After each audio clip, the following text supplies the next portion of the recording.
கற்ற பாடங்கள் மறக்காமல் இருக்க என்ன மாதிரியான வழிபாடுகளை செய்ய வேண்டும் அப்படிங்கிறதுக்கான ஒரு விடையைத்தான் பார்க்க போகிறோம். நம்ம பொதுவாக பாடம் படிக்கணும் அப்படின்னு சொன்னாலே நம்ம எல்லாருக்குமே கல்வி கடவுளாம் அந்த சரஸ்வதி தேவிங்கிறவங்க ஞாபகத்துக்கு வந்துடுவா. இது போக இன்றைய தேதியில் பார்த்தோம்னா எல்லா ஸ்கூல்லையுமே இந்த ஹயக்ரீவர் வழிபாடு அப்படிங்கிறத சொல்லித்தரா தெரியுமா? அது எதற்காக அப்படின்னு சொல்லி பார்த்தோம்னா இந்த கற்ற பாடங்கள் மறக்காமல் இருப்பதற்காகத்தான். அந்த ஹயக்ரீவரனுடைய ஸ்லோகத்தை சொல்லித்தரா. ஞானானந்தமயம் தேவம் நிர்மல ஸ்பட்டிகாகிருதிம் ஆதாரம் சர்வ வித்யானாம் ஹயக்ரீவம் உபாஸ்மஹே அப்படின்னு சொல்லித்தரா இல்லையா? இது எதற்காக சார் அப்படிங்கிறதையும் நம்ம அதுக்கு ஒரு லாஜிக்கையும் நம்ம பார்த்துடலாம். இந்த ஹயக்ரீவனுடைய ஸ்லோகமே இன்னொரு ஸ்லோகம் அப்படிங்கிறது இருக்கு. அது என்ன அப்படின்னு சொல்லி பார்த்தோம்னா, உத்கீத பிரணவோத்கீத சர்வவாக்கீஸ்வரேஸ்வர சர்வவேத மயா சிந்தியா சர்வம் போதய போதய அப்படின்னு சொல்லித்தரா. இது என்னத்துக்காக அப்படின்னு சொல்லி பார்த்தோம்னா, இந்த ஹயக்ரீவர் தான் நமக்கு அந்த கல்வியினை போதிக்கிறார். அந்த கற்ற பாடங்களை இவர் மறக்காமல் இருக்க வேண்டும். அதுவும் அந்த கற்றலினுடைய வேகம் எப்படி இருக்கணும் சொல்றா. அப்படியே தொடர்ச்சியாக விடாமல் தாரையாக கற்றுக்கொண்டே இருக்க வேண்டுமாம். ஒன்று மாற்றி ஒன்று, ஒரு ஸ்டெப்பு மேலே ஒரு ஸ்டெப்பு, ஒரு ஸ்டெப்பு மேலே ஒரு ஸ்டெப்புன்னு சொல்லி ஆதாரமாக கற்ற பாடங்களை கொண்டே அதன் மூலமாக ஆராய்ச்சி செய்ய வேண்டிய அந்த குணத்தினை வளர்த்து கொள்ள வேண்டும். அதாவது நம்ம எல்லாருமே இந்த குழந்தைகளுக்காக சொல்ற, இந்த ஸ்டூடெண்ட்ஸ்க்காக இவா என்ன நினைக்கிறான்னு சொன்னா, பாடத்தை மனசுக்குள்ள போட்டு அப்படியே உருட்டுன்னு உருட்டி அதனை மனப்பாடம் செய்தால் போதுமானது, அதை போய் அப்படியே அங்கே எக்ஸாம்ல சொல்லிடலாம், அப்படியே நம்ம எழுதிட்டு வந்துடலாங்கிற மாதிரி நினைக்கிறா. இது முதல்ல இது ஒரு தவறான பிராக்டிஸ் தானே. எப்படி இருக்க வேண்டும் கல்வி என்பது அடிப்படையிலே நாம் அந்த கான்செப்டை புரிஞ்சுக்கணும் இல்லையா? என்ன பாடம் சொல்லித்தரா, அது ஃபிசிக்ஸாக இருக்கட்டும், அல்லது மேக்ஸாக இருக்கட்டும், அல்லது கெமிஸ்ட்ரியாக இருக்கட்டும், எந்த பாடங்களாக இருந்தாலும், அல்லது வேத பாட்டம்னு கூட வச்சுக்கலாமே, வேத பாடசாலையில் படிக்கிற குழந்தைகளாக கூட இருக்கட்டும், அந்த வேதத்தினுடைய வரிகளை படிக்கும் பொழுது அதனுடைய பொருள் என்ன என்பதை புரிந்து கொள்ள வேண்டும் அல்லவா?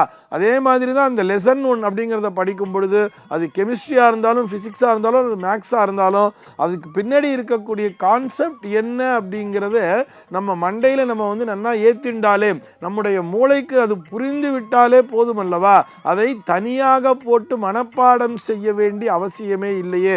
அது எந்த காலத்திலும் நாம் மறக்க மாட்டோம் அல்லவா?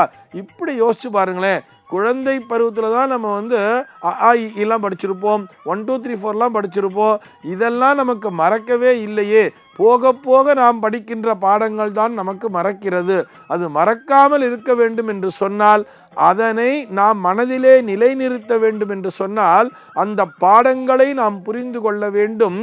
அந்த வித்தையை ஆதாரமாக கொண்டு, ஆதாரம் சர்வ வித்யானாம் ஹயக்ரீவம் உபாஸ்மகேன்னு சொல்றா இல்லையா? மேற்கொண்டு தொடர்ச்சியாக வேகமாக சென்று கொண்டே இருக்க வேண்டுமா? அந்த வேகமாக செல்லக்கூடிய விலங்கு எதுன்னு பார்த்தோம்னா இந்த ஹார்ஸ் அப்படிங்கிற ஒரு விஷயம், குதிரைங்கிறது தானே. இப்படி யோசிச்சு பாருங்களேன். ஒரு மோட்டார் அப்படிங்கிறது இருக்குன்னா அது எத்தனை ஹெச்பின்னு கேட்பா தெரியுமா? ஹெச்பின்னா என்ன? ஹார்ஸ் பவர் அப்படிங்கிறது தானே. சார் அது 1 HP மோட்டார், 2 HP மோட்டார் அப்படிங்கிற மாதிரிலாம் சொல்கிறா இல்லையா? ஏன் இதை விட வேகமாக ஓடக்கூடிய அந்த சீட்டா அப்படிங்கிற ஒரு மிருகம் கூட உண்டு. ஆனால் சீட்டா பவர் அப்படிங்கிற மாதிரி யாருமே சொல்லலையே. ஆங்கிலேயர்கள் கூட ஹார்ஸ் பவர் என்று தான் அதனை மென்ஷன் பண்ணுறா. ஆக இப்படி வேகமாக தன்னுடைய அந்த கல்வி திறனை வளர்த்து கொள்ளக்கூடிய திறனை கொடுக்கக்கூடியது யாருன்னு சொல்லி பார்த்தோம்னா ஹயக்ரீவர் தான். அதனால்தான் அந்த ஹயக்ரீவருக்கு அந்த குதிரை முகத்தினை உருவகப்படுத்தி இருக்கிறார்கள். இதனையும் நாம் புரிந்து கொள்ள வேண்டும். சார் எனக்கு பாடம் நல்லா புரிஞ்சிருச்சு, நல்லாவும் எனக்கு மனப்பாடம் ஆயிடுச்சு, ஆனால் இதை நான் எந்த இடத்துல பிரயோகம் பண்ணணும், கரெக்டாக இந்த கொஸ்டினுக்கு இந்த ஆன்சர் தாங்கிறத நான் எப்படி சார் தேர்ந்தெடுக்கிறது, அதற்குரிய பிரசன்ஸ் ஆஃப் மைண்ட் அப்படிங்கிறது எந்த கடவுள் கொடுப்பார் அப்படின்னு சொன்னால், அதற்குத்தான் பிரக்ஞா தட்சிணாமூர்த்தி அப்படிங்கிற ஒரு சுவாமியை வச்சிருக்கா. அவருக்குரிய மந்திரம் என்ன தெரியுமா? ஓம் நமோ பகவதே தட்சிணாமூர்த்தையே மஹ்யம் மேதாம் பிரக்ஞாம் பிரயச்ச ஸ்வாஹா அப்படிங்கிறா. மஹ்யம் மேதாம் அப்படின்னு சொன்னா எனக்கு அந்த மேதா விலாசத்தை கொடுத்திருக்கிறாய், அந்த மேதா விலாசமானது சரியான நேரத்திலே நான் பிரயோகப்படுத்த வேண்டும் என்று சொன்னால் அந்த இடத்திலே அந்த பிரக்ஞைங்கிறது எனக்கு வரணும் இல்லையா அப்படிங்கிற மாதிரி அந்த பிரக்ஞா தட்சிணாமூர்த்தியை வழிபட்டு வாருங்கள் சொல்றா. இன்னைக்கெல்லாம் பார்த்தோம்னா கொஸ்டின் ஆன்சர்ஸ், இப்போ ஒரு நீட் எக்ஸாம்னே கூட நம்ம வச்சுக்கலாமே, அதில் பார்த்தோம்னா எல்லாமே மல்டிபிள் சாய்ஸ் கொஸ்டின்ஸாக இருக்கு. எம்சிக்யூன்னு வரும்பொழுது எந்த 3 ஆன்சருமே பார்த்தா எல்லாமே சரியான ஆன்சர் மாதிரியே இருக்கு.